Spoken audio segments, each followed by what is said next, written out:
So yan guys, welcome back again to our channel. So madulas, today is Thursday at magsusundo tayo kay Ate Jazz.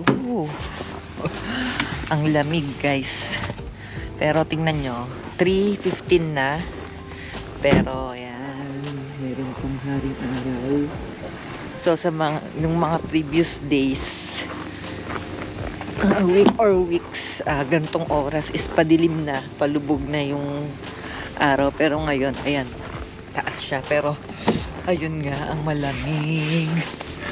Malamig. Yun nga, kapag sabi nga nila, kapag mas maaraw, mas malamig. Kasi yung clouds, kasi daw yung nagpe-prevent na bumaba yung lamig dito. So, kung maaraw, it means walang ganong cloud. So, ayun, yung lamig is diretsong bumababa sa kalupaan. Dito sa lupa.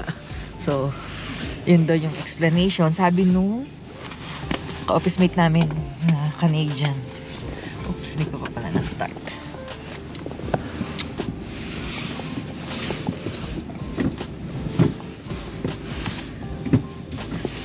Ang hirap pag ginamit ni Manong Joby tong kotse. Kasi na-adjust ko pa. Tapos siya rin nahihirapan pag ako naman yung gumamit ng kotse. So, ano ba to? Gusto kong paanihin yung nasa likod. Paano ko ba? hindi ko mapa-ano yung wiper. Aha. Saan nga ba? Ay, gumana nung wiper sa likod. Ano lang, binoblow lang niya.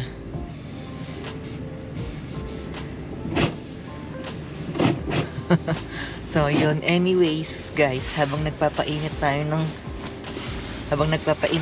kotse, may share lang ako kasi medyo maaga pa naman. Papainitin ko muna. So, may share lang ako ng frustration ko. Nakaka-frustrate talagang maging Pilipino, guys. So, yun. Ito ay para sa akin lang opinion na. Kasi twice na nangyari. Kasi si Ate Jazz, since 2022, nagplan na yung school nila na ngayong 2024 is magta-travel sila sa Costa Rica. So, siya, syempre gusto niya sumali. So, kami naman, syempre, nag-agree naman kami kasi once in a lifetime lang naman yun. So, yun nga. So, naghulgulog kami dun sa school. Pwede kasing installment. Tsaka, check namin, Costa Rica is, visa-free ang Pilipinas.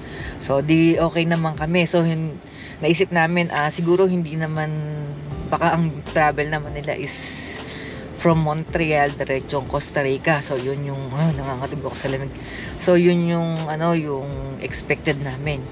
And then last year yung nalaman namin na ang ticket pala na bibili nila is magli-layover sa US.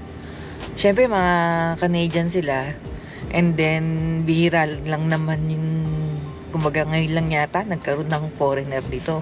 Pilipino, kailan lang naman nagkaroon ng Pilipino dito. Hindi nila alam na yung Philippine passport is kailangan ng US visa kahit magli-layover lang sa US.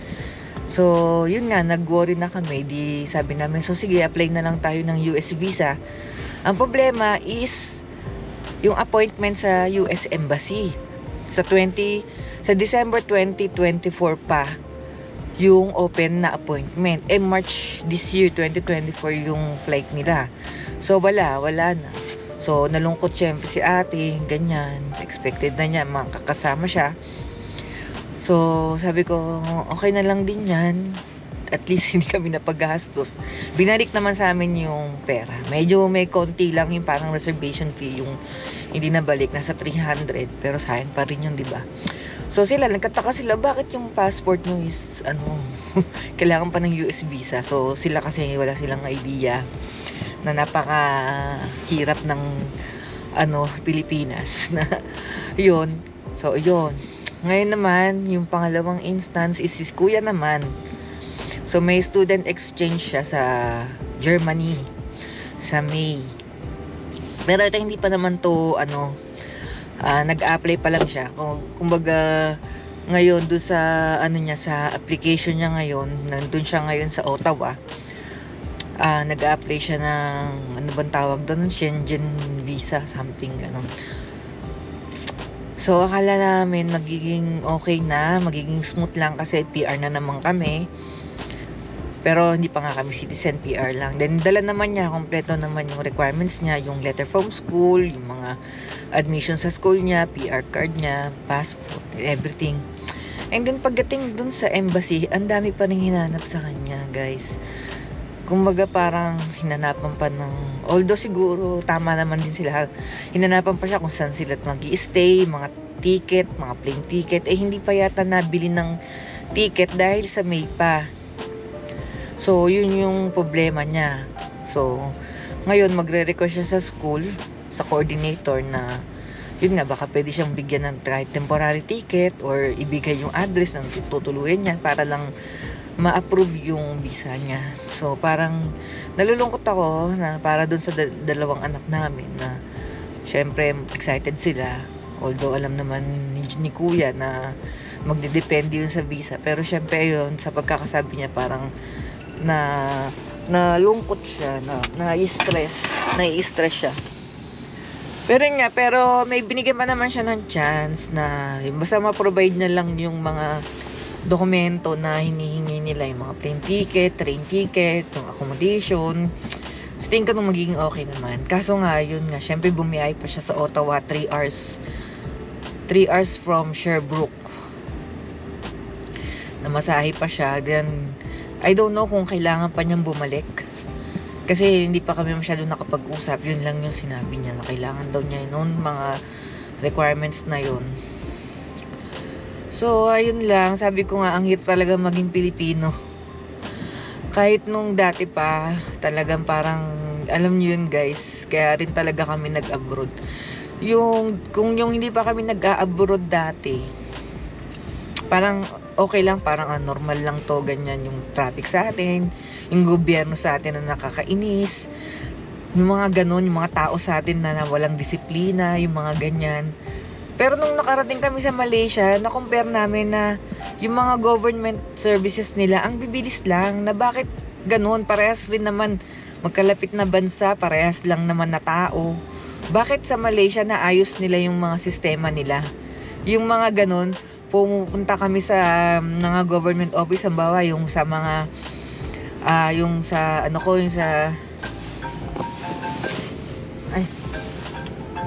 so yun guys, tumawag yung boss ko. So yun nga, nakaka-frustrate na bakit sa ibang bansa na naayos nila yung mga sistema nila, tapos parang sa Malaysia, din dito, ang bibilis naman, wala pa akong na problema. Although may mga matatagal din, katulad sa IRCC, pero hindi siya ganun ka-stressful. Alam niyo yun. Tapos ito, yan pa, yun nangyari dun sa dalawang anak namin. Siyempre nalulungkot ako, parang bilang nanay, kapag nalungkot sila, diba, na parang na broken hearted sila na ganun. Parang pati tayo, kumbaga siguro kung yung lungkot nila is doble nung lungkot natin, ganun. So ayun, yun lang, na-share ko lang. Ang hirap talaga maging Pilipino guys. Parang kung isipin ko yung mga nakikita kong post sa Facebook, yung mga traffic, yung ganyan, yung LTO, walang lisensya na binibigay na card, and then nakita ko pa nga yung papel yung binibigay na copy ng LTO na lisensya. Grabe yun. So parang ayun, yun lang. Sorry guys kung napa-vent out lang ng mga frustrations. Ayun, siyempre kaya yung mga nandito na sa Canada guys, wag kayong padala dun sa mga post na yun, ang hirap dito sa Canada, maraming snow, ganyan, ang mahal ng bilihin, ganyan, triple job, double job. Isipin nyo naman din yung kalagayan nyo sa Pinas, no? Kumaga, dito at least nakakapag double job, triple job. It means may mga work, may mahahanap na work. At kaya mo dahil walang ganong traffic, madali yung commute. madali kang lumipat sa bawat trabaho na pupuntahan mo. Sa Pilipinas nga, isang trabaho lang, hirap na hirap ka nang hanapin di ba? Nahihirapan na, ang dami ng mga jobless. Paano ka pa makakapag double job? Ang dami mong kakumpetensya. Kung magdo-double job ka man, bago ka pa makarating dun sa isang trabaho mo, traffic, pagod ka na. Yung ganun, kumaga, ang dami kong nakikitang post na ganun sa Canada, ganyan. Pero hindi naman sila umaalis, yung mga ganun. Nakakaano lang na dapat bago kayo pumunta rito, yung mga yun, dapat alam nyo na yung magiging expectation nyo na ganyan, malamig. Hindi nyo naman pwedeng mabago yun. Malamig talaga sa Canada. That's mataas din talaga ang bilihin kahit saan naman, di ba? So yun guys, magsusundo lang ako ng aking anak. Mapahaba na to guys.